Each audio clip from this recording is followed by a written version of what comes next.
NDA को ऐसा vote दिया है 201 नजर आ रहा है और राघोपुर में 9th राउंड की काउंटिंग के समय बीजेपी के सतीश कुमार आगे चल रहे हैं और तेजस्वी यादव 2288 वोट से पीछे, लगभग 2300 वोट से तेजस्वी यादव पीछे चल रहे हैं। बड़ी खबर राघोपुर से इस वक्त आ रही है और सुपड़ा साफ होना किसे कहते हैं, ये इस 9वें राउंड में तेजस्वी का पीछे रहना और काफी देर से इस वक्त तेजस्वी यादव पीछे चल रहे हैं।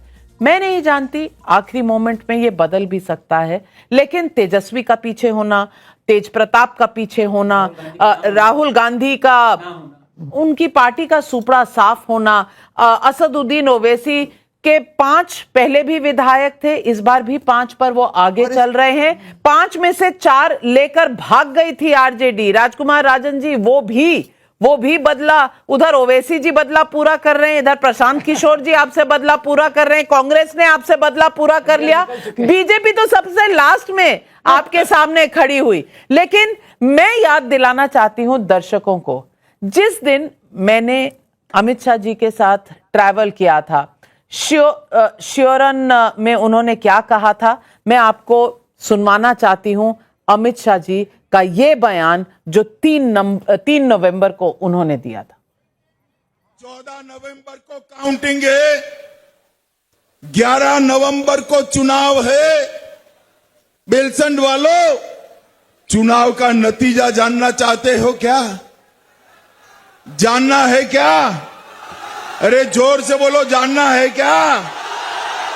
तो मेरी बात याद रखना, 14 नवंबर 8 बजे बैलेट बॉक्स खुलेंगे, मतपेटियां खुलेगी, 9 बजे मतगणना शुरू होगा और 1 बजते बजते लालू राहुल की पार्टियों का सुपड़ा साफ, सुपड़ा साफ।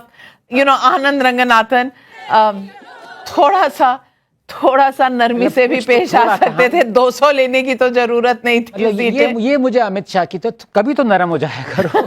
200 की 200, चारों खाने चित। ये जो कह रहे हैं ना Anand, it's a very important point कि थोड़ा सा तो नरम हो जाओ। द पॉइंट इज ये ऑपोजिशन कीप सेइंग दिस कि अमित शाह को नरम होना चाहिए, प्रधानमंत्री को इतना कैंपेन नहीं करना चाहिए, ये प्रधानमंत्री को शोभा नहीं देता, वो प्रधानमंत्री है।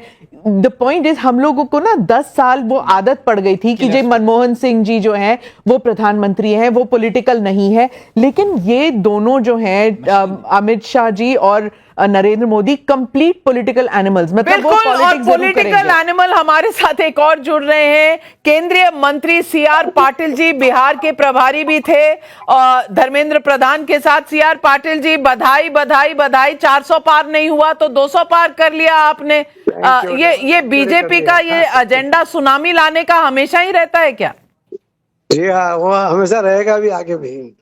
लेकिन आगे भी आपको अंदेशा था जमीन पर जब आप देख रहे थे, आपको लग रहा था कि इस तरह के नतीजे होंगे, आरजेडी 27 पर, कांग्रेस 4 पर सिमट जाएगी?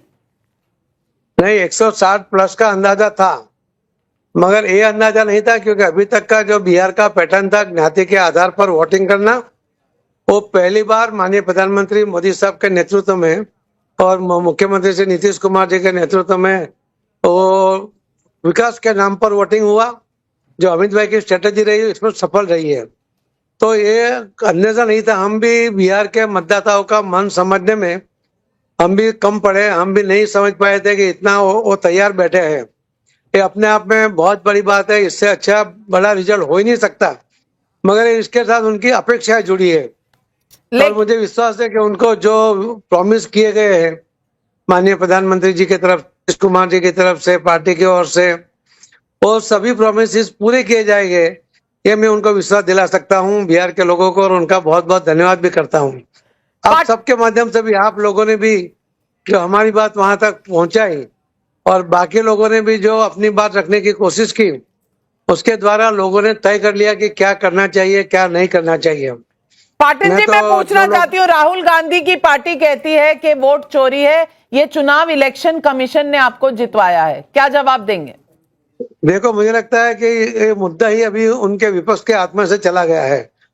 बिहार में 65 लाख वोट कटने के बाद जो कुछ डुप्लीकेट होंगे, कुछ गुजर गए होंगे, ऐसे जो वोट थे वो सब 65 लाख वोट कटने के बाद एक भी आदमी इलेक्शन में, मैं तो वही था वोटिंग के टाइम में भी, दोनों में, एक भी आदमी ने कंप्लेंट नहीं की कि मेरा वोट जो कट गया है, मेरा नाम गलत तरह से कट गया है, ऐसा एक भी आदमी ने कंप्लेंट नहीं किया। तो इलेक्शन कमीशन ने जो ये काम किया है, बहुत अच्छा काम किया है पूरे देश में, उनको ये करना चाहिए।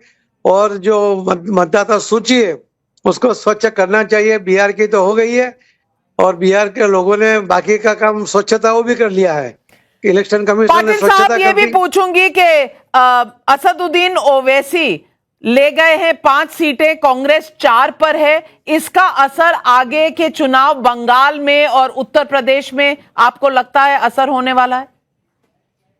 नहीं, देखो, ऐसा अपनी अपनी पार्टी का सबका थोड़ा थोड़ा अपना महत्व होता है। मैं जो बहुत गरजे थे जो जन सुशासन पार्टी, जन सुराज, प्रशांत वाली जो पार्टी की बात है, जन सुराज, उन्होंने तो ऐसा एटमोस्फेयर बना दिया था कि वही सरकार बनाने जा रहे थे। धीरे धीरे नीचे आते गए तो खुद इलेक्शन लड़ने से पीछे हट गए। उनको अंदाजा आ गया, क्योंकि वो तो पॉलिटिकल अच्छा समझ लेते हैं। मगर इतना बुरा हाल होगा ये तो कोई पत्रकार भी नहीं मानते थे। वो तो 2-3 सीट मिलेगी, 5 सीट तो मिलेगी, क्योंकि ज्यादा विश्वास, वोटर से भी ज्यादा विश्वास पत्रकारों को था कि वो कुछ ना कुछ करेंगे। मगर ये आप सबका भी विश्वास तो तोड़ दिया मतदाताओं ने। क्या सही है क्या गलत है वो भी सबके सामने रख दिया है। पाटिल साहब, जीत में या हार में, विपक्ष में या सत्ता में, अल्टीमेटली तो गाली पत्रकारों को ही पड़ती है। लेकिन सत्ता में बने रहते हैं। लेकिन हम लोग हमेशा, कई सरकारें आई कई गई, कई नेता आए कई गए, कई पार्टियां आई कई गई, हम वहीं खड़े हैं, 35 सालों से खड़े हैं कम से कम, ये मैं आपको रिपोर्ट कर सकती हूँ। लेकिन हमारे साथ जुड़ने के लिए, बात करने के लिए मैं आपको धन्यवाद भी करती हूँ और ढेर सारी बधाई देती हूँ हम सब की तरफ से, यहाँ जो स्टूडियो में है और टाइम्स नाउ नवभारत और टाइम्स नाउ के दर्शकों और पूरी टीम की तरफ से। Thank you madam, thank you, सबको बहुत बहुत धन्यवाद। Thank you very much. और सबको इस वक्त धन्यवाद करने का वक्त आ चुका है। छोटा सा ब्रेक लेंगे, चुनाव की खबरें जारी रहेंगी। सुनामी आ चुकी है बिहार में, लेकिन राहुल गांधी कहां हैं, खोज जारी रहेगी। नमस्कार।